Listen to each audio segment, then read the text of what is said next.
Is Manchester United getting preferential treatment from the referees again this season? We've got red cards, dives, and phantom penalties, all on today's show. Let's start with Liverpool against Manchester United. What a big emotional day. Yeah? I love this game. It was an awesome game. Yeah, emotional game. Right from the start. Bunch of controversial calls. Yeah. Oh my God. Mark Halsey. I don't know if you saw it, but Evra and Suarez shook hands. I mean, when you think about it, these guys are representing their clubs. They are employees. I don't know why there's even a handshake in this game, but whatever. I think there should be. It's just like boxing, man. I mean, in boxing, you know that you're going to go out there and tear each other's heads off, but at the end of the game, you have to respect each other as a human being. I mean, these teams are paying their ridiculous salaries, and then they go out there and misbehave like that and disrespect everyone. It's wrong. And I'm glad to see that they put their differences aside and they shook hands like grown-ups. Prima donnas. Yeah, let's start. Lineups. What do you think about Ryan Giggs starting? I didn't like it. I didn't like it. I mean, I'm sorry. I love Giggsy, but you know what? He should have retired instead of Scholes. Carrick and Giggs by themselves in the middle does not work. And that's why there was only Liverpool in 47 minutes of game time. Look at what happened in 47 minutes. It was all Liverpool. Look at what happened in the Champions League a couple days ago. It was Carrick and Paul Scholes. And what happens? All of a sudden, Carrick pushes forward. He makes a penetrating run. He gives a 1-2 with Kagawa, and he scores. That's never going to happen with Giggs, because Giggs is a senior citizen now. He can't cover more. It's not yoga class, Giggsy. This isn't yoga. It's not time to water your plants in your garden in the backyard. That's not what this is. This is top-level Premier League football with young players at their peak. They're machines. Giggs comes in with 15 minutes to go when you're winning. Exactly. So you can settle and you can hold the score. He can hold the ball. And that's all he's good for. He's not going to sit there and run for 90 minutes. And he can change the game in the last 30 minutes when everyone else is tired. Yep. He comes in and he does something creative and different, and he catches them off guard, and he still has pace. He just can't do it more than twice a game. So it's big problems for Manchester United in the middle. They haven't been resolved. They miss Roy Keane type player. They miss Paul Scholes. I mean, the reliance on Paul Scholes. My goodness. They're really big. I mean, we talk about it every show. We do. They need a Paul Scholes. They need a Paul Scholes. Here's another top-notch performance by a United player, Nani. Oh my God. What is wrong with this guy? I don't know.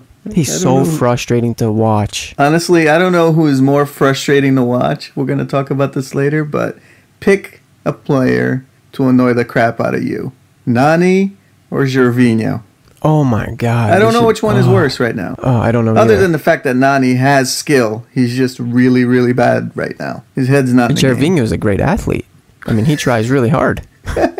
We'll get to Gervinho. We'll get to Gervinho in a minute. Yeah, we will. Let's talk about Nani for a second. He's been horrible. Horrible. He falls over at the slightest of touches, gives away possession, can't make a pass for his life. He's trying back heels in his own box. He loses every single 50-50 ball. He's terrible on defense. He tries to take free kicks over Ryan Giggs now. And puts it in the stands. He thinks he's Ronaldo. I mean, when's the last time he scored off a free kick? Yeah, he's kicking them like him, too. And he keeps taking them. Penalty kicks, he takes. It's all about his ego. Well, he's not good enough. They should have sold him to Zenit in the summer is what Ferguson should have done. As soon as Rooney comes back. He should be in Russia right now, sitting in a blanket in the stands. I guess they needed him because I don't think they've won yet with all the $80 million that they spent. Yeah, that's true. On those two players. Come back to this game. There was no Manchester United Ferguson in the first half. is losing his patience with Nani, is my point. And he's going to sit him just like he did with Berbatov last year, and his value is going to plummet. And he's going to end up at Juventus next year because of their shirt color, because it's going to match his personality perfectly. Well, anyway, there was no Manchester United in the first half. No. There just wasn't. It was all Liverpool. No, you know what? Most of the game, I would say. Yeah. Liverpool was as good as Manchester United, a man down. And Liverpool deserved to score, and they did. They deserved it. They deserved to score in the first half. Yeah. And I was going to say, that's classy by Gerrard. I mean, it's a good goal, but I mean, where the hell was the defense? Well, where the hell is Rafael? He wants to score goals. He doesn't care about defense. That's what I'm talking about. Paul Scholes is playing right back. Yeah. What is that all about? I don't know. 38 minutes in, red card. Shelvey. He's crazy. He's a lunatic. This guy is a classic Liverpool player. heart, determination, courage, no brain. It's terrible. I know. The commentator goes, it's an honest attempt at the ball. We've got to say that. Right. What? What honest attempt is this? I've never seen such honesty in my life. It's honestly reckless. Thought that he had broken his leg. I thought so too. Evans it was looked lucky. Broken. I mean, he was just dangling it there, but it wasn't broken. But it looked it for a second. The Premier League is the only league in the world where they can go in studs up, and just because they win the ball, the refs they won't call it a foul. Yeah, it's an honest attempt. Yeah, it's an honest attempt. No, it's not. You can't go in dangerous and reckless like that with your studs showing. Anyway, I thought Mark Halsey did the right thing in that play. He consulted with his staff. He thought it through. It's a big decision, a big game. He waited for all the players to calm down, and he goes over and boom, red card right to your face. Yeah, no, I mean, it was well-deserved. It was a well-deserved red card, and it wasn't his first dangerous tackle. He got warned. No. Yeah, he got one where he was mouthing off to the ref, and you could read his lips, and he's saying, I went for the ball. I went for the ball. Well, at what expense did you go for the ball? I mean, you can go for the ball and miss and hit somebody in the shin, and you broke their leg. But then let's be fair here. And what about Robin van Persie? 83 minutes in, he goes in hard too, studs up. He catches the player. He catches Suso. I mean, if the guy's leg is planted, it snaps in two. Yeah. And I think it was just basically based around reputations. And RVP's got a reputation, and then he's a superstar of the league, and they don't want him out for 2 or 3 games. So they give him a yellow. You just classified he's a classic Liverpool player. The classic Liverpool player. Yep. Yeah. Bald. They don't have anybody like that. Carragher, Gerrard, and they just got rid of Charlie Adam, who's got a thing oh my for God, Gareth Bale. I wanted to punch Charlie Adam yesterday. But anyway, he's got a thing for Gareth Bale, that guy. But anyway, they got rid of him, so that's besides the point. All right, look. So, red card, you think it's going to change the game. It didn't. Liverpool still dominated, in my opinion. Yeah, and they deserve that goal. Let's just keep going with this red card real quick. Eric Wijnaldum.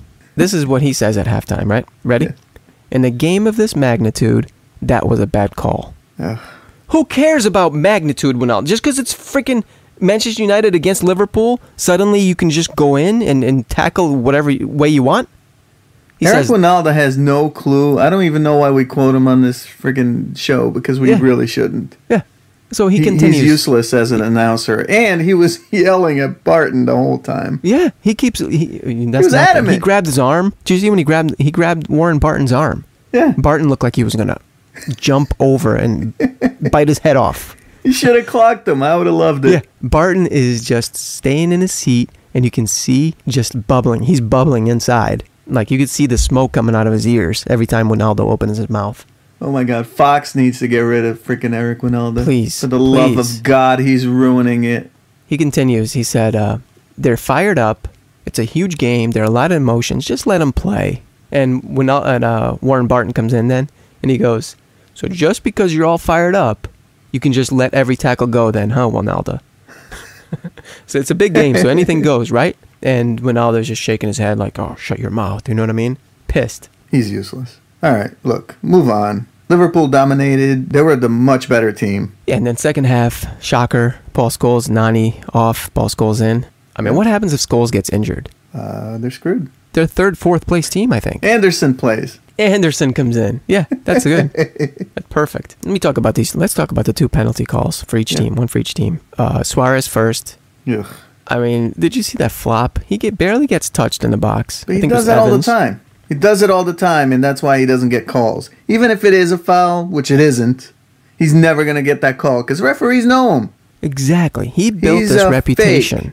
He's a cheater. Not only is he a cheater, he admits to cheating, and he brags about it. He's a racist, cheating, fill in the blank. Yeah, exactly. And then did you see the flip that he does? He does like a pirouette in the air.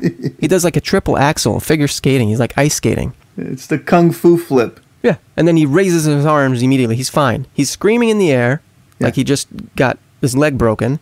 And then before he's even fallen, he's already raising his arms in the air. Like, oh, penalty. You cheat, and you do this all. He did it during the game. He dove once before in this game. So, of course, you're not going to get the call. You did that to yourself. What goes around comes around. You cheat. So then Valencia's play. Yeah, that's a dive. It's horrible. A dive, too. They're both dives. Well, the Suarez is less of a dive, actually, to be honest. Suarez should have been a penalty, I thought. He's not going to get it, though. But there was contact, and it's a risky play to go in from behind like that by Johnson in the box, and their reputations play a part. So then I'm thinking, who the hell is going to take this penalty? Because they've missed like the last 3 or 4. So, yeah, Van Persie takes it. Boom, blasted. There's enough pace on it. Reyna got his hands to it, but it's not enough to keep it from going in. Look, bottom line, United didn't deserve this win. No, Liverpool deserved the draw, in my opinion, Yeah. or the win. At Because of their heart. least the draw. I agree. At least a draw. And again, they get the lucky calls from the refs. They Yeah. got all the calls this game. It's not helping their reputation of getting help from the referees this game. Because they Yeah. got every single call. That's true. It felt that way. It felt that way. All Yeah. the big calls went Man United's way. Again. I guess Liverpool is not one of the top teams anymore No. when it comes to No, I guess refereeing. the Premier League, the FA doesn't really care anymore, I guess. I guess we'll see the reaction in Being Liverpool. Did you watch the first episode of that? Yeah, I saw it. It's nice to get the inside view. Yeah, I've seen a couple of those from Chelsea and Mourinho before. They're good. Yeah. I love those. Could have been a different club, I suppose. I guess you could be a top club. They should have picked the top club. Yeah. Just Like like the refs were really biased. They're not Should- a top club. Should have picked like a top club like Everton. Or Swansea or something. That's not fair. Anyway. I like Brendan Rodgers. He's So Arsenal. way out of his league. Let's keep going. Arsenal. So, but pre-game, Manchester City against Arsenal. The analysts, once again, these guys are just ruining it for me. They're killing the sport in the U.S. Warren Barton is the only guy who knows what he's talking about. Ronaldo is a waste of space. And they're asked this question, why are Manchester City conceding so many goals this season? Ronaldo goes first, of course. They miss Nigel de Jong. Javi Garcia doesn't do enough defensively. What? He was the only one defending. Exact. Javi Garcia is an excellent defensive midfielder. Yaya Toure was pointed forward the entire match. Nigel de Jong barely played last year. He is not the reason why they're conceding these goals. Warren Barton comes in, looks right at Ronaldo, and he goes, forget Nigel de Jong. The reason why they're conceding so many goals is because Mancini messed with the team in the back. They were so successful last year with their defense, and all of a sudden, he's got them all jumbled up. And we talked about that in a couple weeks ago with Lescott sitting out. Exactly. He keeps messing with Lescott. They won the league last year. He messes with it for some reason, and now you can't keep a clean sheet. No, and then you've got friction going on between Mancini and Hart in the back, too. He doesn't deserve any respect. I mean, the whole Carlos Tevez thing last year, you know, brought it Balotelli, onto I mean, himself. how many freaking chances is that jackass going to get? Honestly. Forever. He's always going to get a chance. When you're that inconsistent as a manager, you're going to get no respect. No. I mean, he rewards that's what's these guys happening. for misbehaving by playing them and keeping them on the team sheet. Now, let's talk about Arsenal because, honestly, I liked what I saw from Arsenal today. I've liked what they've done all season so far. Yeah. Wenger's got a solid team. I mean, the midfield looks creative. They look like they can hold the ball. They hustle. I love it. I love their midfield better than Manchester United's midfield. At the moment, they're passing the ball like they were a couple years ago with Van Persie and Thierry Henry on the team. You know, let's talk about the main attraction, the man of the match, Gervinho. What a disgrace of a player Gervinho is. That first play in the first half where they put a through ball and he's one-on-one with the keeper and he touches about 20 yards in front of him. Even It's a I Joe don't Hart. do that, and I'm like 50 pounds overweight right now. He's got the touch of an elephant. It's horrible. He's Really bad. almost as big a flop as Arshavin, honestly. He had a chance to win it at the end too, and Yes, he blasts did. it. Blasted with the outside of his foot into like the top row. He has no intelligence, honestly. Yeah, he's And one no of the skill. dumbest players. He's one of the dumbest players I think I've ever seen play. He has a Brazilian-sounding name, but he definitely doesn't know how to play the jogo bonito. Yeah, they definitely have. He and Nani are competing for some prizes this year. Darwin Award. Aggravating player of the year. Yeah, ultimately, Arsenal should have walked away with 3 points. I think from so this too. game. They deserved it. Yeah, they deserve to win that game. Yeah, But City, you know what it is? The novelty is over. yeah. The honeymoon period is over. Teams are not afraid to play them. They want to show that they're not good enough. They know that it's chaotic in the locker rooms with them. They know the issues with Balotelli. They know that he smokes 3 packs a day of cigarettes. So the fans are probably throwing cigarettes in his face. You know, everybody's got problems this year, right? Manchester United's midfield. Manchester City, locker room problems. Liverpool, same thing, right? Chelsea. Arsenal scored some goals, but they're not consistently scoring the goals. And then you got Chelsea. I mean, they're not looking that great. So there's problems there too, but I like it because it's keeping things interesting. They're missing Drogba. Maybe he'll come back. Yeah, I hope so. I miss that guy.